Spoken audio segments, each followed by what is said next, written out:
આપણી સાથે આરોગ્ય મંત્રી પ્રફુલ પાનસેરિયા જોડાયા છે। સર, સ્વાગત છે આપનું ટીવી 13 ગુજરાતીમાં।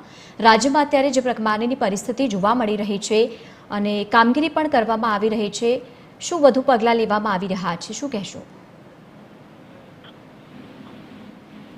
સુરતમાં અને આજુબાજુ વિસ્તારમાં કાલે રેડ એલર્ટ હતું અને વરસાદ ખૂબ જ આવવાની આગાહી હતી, પરંતુ ભગવાનની કૃપાથી એ ખૂબ ધોમધાર વરસાદ આવવો જોઈએ એટલો બધો નથી એવો, જેના કારણે ઉપરવાસથી કે આખા સમગ્ર કચ્છ એરિયાની અંદર જો વરસાદ આવે તો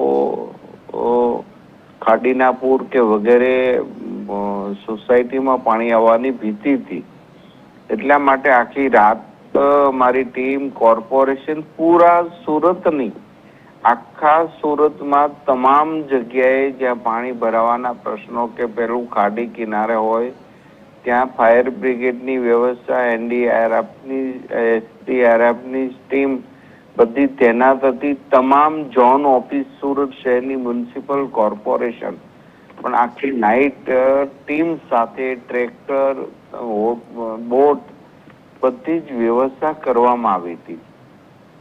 અમારી ઓફિસ પણ આખી નાઇટ અને અત્યારે પણ ખુલ્લી છે।